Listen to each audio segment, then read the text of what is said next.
இன்று 205வது இந்த ஜூம் மூலமான கலந்துரையாடல் நிகழ்ச்சியை நம்ம நடத்திட்டு இருக்கோம்.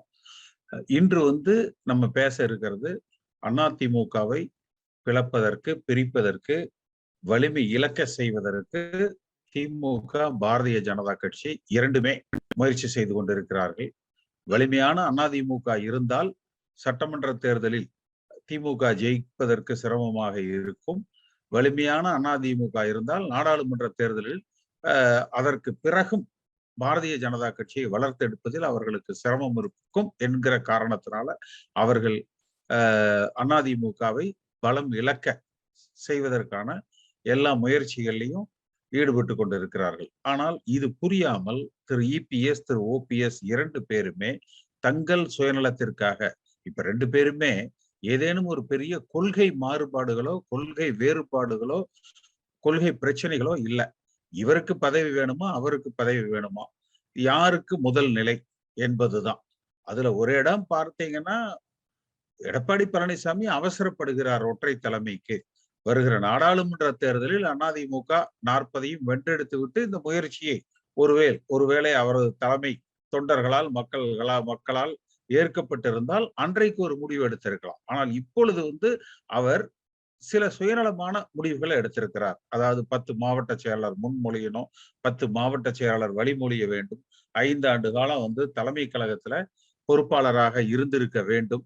இதெல்லாம் பார்த்தீங்கன்னா ஒரு தேவையில்லாத ஒரு சிக்கலை, பிரச்சனையை இன்றைக்கு உருவாக்கி அதிமுகவில் ஒரு குழப்பமான சூழ்நிலைகள். எனக்கு தெரிந்து கடந்த ஒரு 45 நாட்களாக எந்த அதிமுக காரணம், அது இபிஎஸ்ஆ இருக்கலாம், ஓபிஎஸ்ஆ இருக்கலாம், யாரா வேணாலும் இருக்கலாம், ஒருவருமே ஒரு திருப்தியாகவோ சந்தோஷமாகவோ மன நிறைவோடவோ இல்லை. எல்லோருக்கும் ஏதோ ஒரு வகையில வருத்தம் தான் நின்று கொண்டு இருக்கிறது. அப்ப இந்த சூழ்நிலையில இவர்கள் இரண்டு பேரும் ஒரு கடுமையான சுயநல போக்கோடு நடந்து கொண்டு இருக்கிறார்கள். இந்த சூழ்நிலையில அதிமுக என்கிற இயக்கம் ஒரு வலிமையான இயக்கமாக உருப்பெற வேண்டும் என்றால் நம்ம செய்ய வேண்டியது என்ன? நம்ம என்ன செய்யணும்? தொண்டர்களால ஒரு தலைமை உருவாக்கப்படணும். அது அந்த 1.5 கோடி தொண்டர்களுக்கு முதல்ல உறுப்பினர் அட்டை வழங்கப்படணும். ஏன்னா இவர்கள் எல்லோருமே சுயநலமாக அவர்களுக்கு வேண்டியவர்களுக்கு மட்டுமே அந்த உறுப்பினர் அடையாள அட்டையை கொடுத்திருக்கிறாங்க.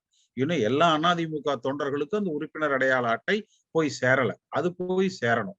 அடுத்து கிளை செயலாளருக்கும் பொதுச் செயலாளருக்கும் ஒரே நேரத்துல தேர்தல் வைக்கலாம். ஏன்னா அத்துணை அதிமுக உறுப்பினர்களும் ஏதேனும் ஒரு கிளையில தான் உறுப்பினரா இருக்கிறாங்க. அப்ப அந்த கிளை செயலாளருக்கு ஒரு தேர்தல், பொதுச் செயலாளருக்கு ஒரு தேர்தல் என்கிற அளவுல ஒரு ஓட்டு, கிளைக்கு ஒரு ஓட்டு, பொதுச் செயலருக்கு ஒரு ஓட்டு என்கிற அளவுல 2 ஓட்டு போடலாம். அதன் மூலமாக தொண்டர்களால ஒரு தலைமை உருவாக்கப்படலாம்.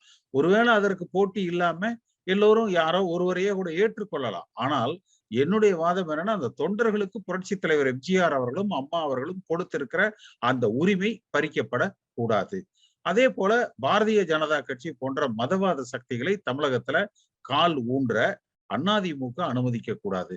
அதிமுக பலகீனம் அடைந்து விட்டால் அந்த இடத்தை நிரப்புவதற்கு தேசிய சக்திகள், மதவாத சக்திகள் முயற்சி செய்வார்கள். அது அதிமுக என்கிற இயக்கத்துக்கு ஒரு மிகப்பெரிய பலகீனமாகத்தான் அது அமையும். அதே போல திராவிட முன்னேற்ற கழகம் பார்த்தீங்கன்னா அவங்களுடைய அந்த குடும்ப ஆட்சி, ஊழல் ஆட்சி, இதற்கெல்லாம் மாற்றாக புரட்சி தலைவர் எம்ஜிஆர் இருந்தவரை திமுகவை அவர்களால மீண்டு வர முடியல. அம்மா அவர்கள் காலத்துல மாறி மாறித்தான் அவர்கள் ஆட்சிக்கு வந்தார்கள். ஆனால் இன்றைக்கு திரு ஸ்டாலின், அவர் மகன் உதயநிதி, அவர் மகன் இன்னும் என்னென்னமோ நிதி, இவர்கள் எல்லோருமே தங்கள் நிதிகளை பெருக்கிக் கொள்வதில் தான் குறியா இருக்கிறாங்க. அப்ப இதெல்லாம் தடுக்கணும்னா அதிமுக என்கிற இயக்கம் தன்னுடைய வலிமையை நிலைநாட்ட வேண்டும், ஒற்றுமையை நிலைநாட்ட வேண்டும், தொண்டர்கள் ஒருங்கிணைப்போடு செயலாற்ற வேண்டும். இது குறித்து தான் நம்ம பேசுறோம். இதுல உங்களுடைய கருத்துக்களை நீங்கள் பகிர்ந்து கொள்ளலாம். நம்ம இப்ப நீ எல்லா அதிமுக தொண்டர்களுக்கும் உறுப்பினர் அட்டை நம்ம கொடுக்க வேண்டியதான். இப்ப எடப்பாடி பழனிசாமி அவர் கொடுக்கிற அட்டைக்கு உறுப்பினர் அட்டைக்கு போட்டியா புரட்சி தலைவர் எம்ஜிஆர் காலத்துல இருந்து அம்மா காலத்துல இருந்து இப்ப வரைக்கும் இருக்கிறவங்க, அவங்க வீட்டு பிள்ளைங்க எல்லாருக்கும் நம்ம உறுப்பினர் அட்டை கொடுத்து, இந்த உறுப்பினர் எடப்பாடி பழனிசாமி கொடுத்திருக்கிற உறுப்பினர் அட்டை போலியானது, இந்த உறுப்பினர் அட்டையில இருக்கிறவங்க தான் உண்மையான அதிமுக காரங்க, இவங்களை வச்சு நீங்க தேர்தலை நடத்துங்க அப்படின்னு சொல்லி நம்ம ஹைகோர்ட்ல இது யாராவது ஒரு ஜட்ஜை போட்டு எடுத்து நடத்த சொல்லணும். அந்த மாதிரி ஏன்னா நம்ம ஒருத்த வந்து ஒரு நம்ம வீட்டுல இருக்கிற ஒரு புரட்சி தலைவர் எம்ஜிஆர் உருவாக்கின இந்த கட்சியை அபகரிச்சு எடுத்துட்டு போற பொழுது நம்ம பார்த்துட்டு வேடிக்கை பார்க்க முடியாது இல்ல. எல்லா நேரங்கள்லயும் பணபலம் படைச்சவங்க மட்டுமே ஜெயிக்க முடியும்னா அதானியும் அம்பானியும் பிரைம் மினிஸ்டரா இருப்பாங்கல்ல. அரசியலுங்கிறது எப்பவுமே நீதிமன்றத்தால தீர்மானிக்க முடியாது, மக்கள் மன்றத்தாலதான் தீர்மானிக்கணும். அப்ப ஒரு சாதாரணமா உங்களை போல இருக்கிறவங்களே வந்து அதாவது ஒரு அதிக அரசியல் கலப்பு இல்லாம இருக்கிறவங்க கூட எடப்பாடி பழனிசாமி செய்யறது தப்பு.